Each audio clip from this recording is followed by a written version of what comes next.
What you see behind me is the location of one of the most horrific plane crashes in the civil aviation history.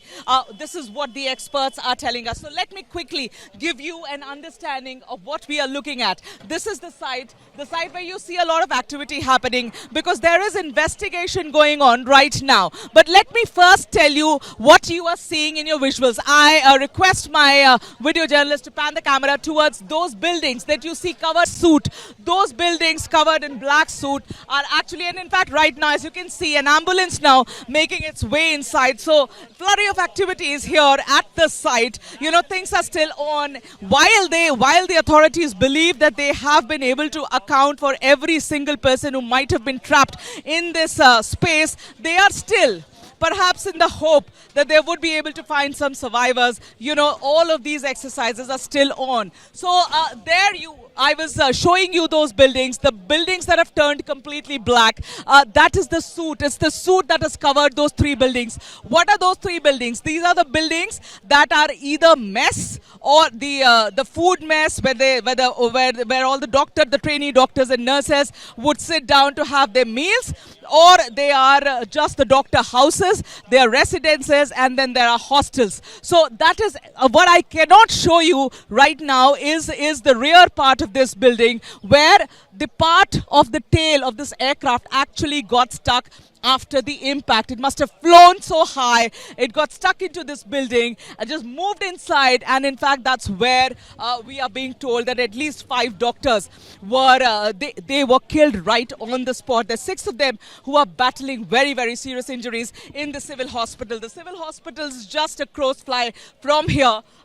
Again, you know, because the area has been barricaded, it's extremely difficult to sort of explain to you when I say that the civil hospital is just a stone throw from here. But that's where most of the victims, the mortal remains of the victims have been kept, because the DNA sampling is happening. And without the DNA sampling, the government says it's going to be very difficult for them to hand over the bodies, because the victims, those who have lost their lives, have been charred beyond recognition. And that is why DNA sample is extremely important. That's one. Prime Minister was here a short while ago. He, in fact, his convoy stopped right there where you can see the ambulance going. That's where his convoy had stopped, and he got off the car. He actually on foot went inside this premises and took a tour of this entire premises on his own. He wanted to see how things are, and in fact right now also, as we are trying to send this report to you, ambulances after ambulances making its way inside. Can't quite say exactly what's the reason at this point in time, but this is the location where all of it unfolded. The horrific disaster yesterday, right from the skies, when you saw that plane pretty much, trying to, it just seemed as if the pilot inside was making the best efforts to pull the aircraft up back into the sky, but he was unable to. And the preliminary reports do suggest that there could be the engines of this aircraft failed. It's a Dreamliner, remember. The Dreamliner has come to the aviation market not long before. In about 2011, we are told, the first Dreamliner actually, and you can see I think these are forensic team members who are going inside, because there is already a huge forensic team. And there you can see, I'll ask my video journalist to pan and show it to you. Those are the forensic guys. They are now, of course, going from one building to the other building, trying to pick up evidences to put together a story that the entire nation and perhaps the entire world now wants to know exactly what happened. And this is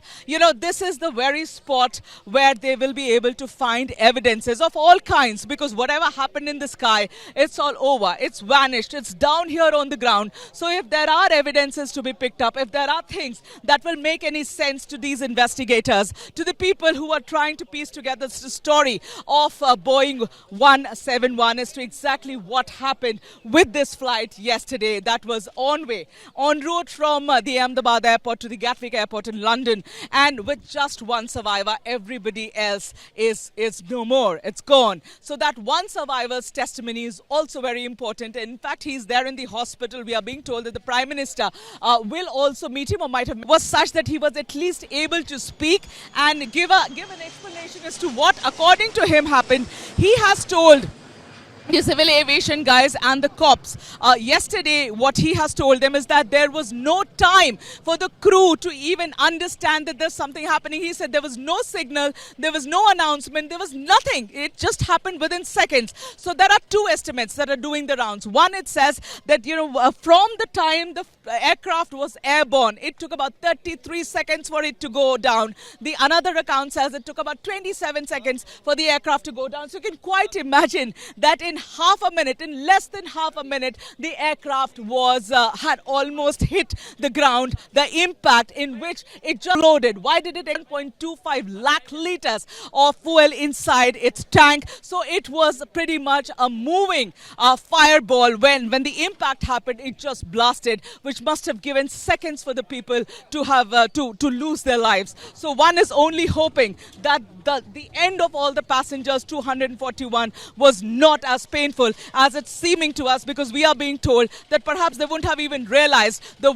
impact and the temperature in which they lost their lives. So that's what is happening, and I am just trying to give you and make you understand the spot of the disaster that has baffled everybody, the disaster which has a lot of unanswered questions, the disaster that will be looked into perhaps for months to come to try and understand exactly what led to this Dreamliner, a Dreamliner whose safety record is quite impeccable. Just what led to this Dreamliner going down like this into a fireball and ensuring that apart from one, everybody on board lost his life. With camera person Rajesh in Ahmedabad for ABP News, this is Megha Prasad. For exclusive and insightful videos, subscribe to our new channel ABP Live Premium.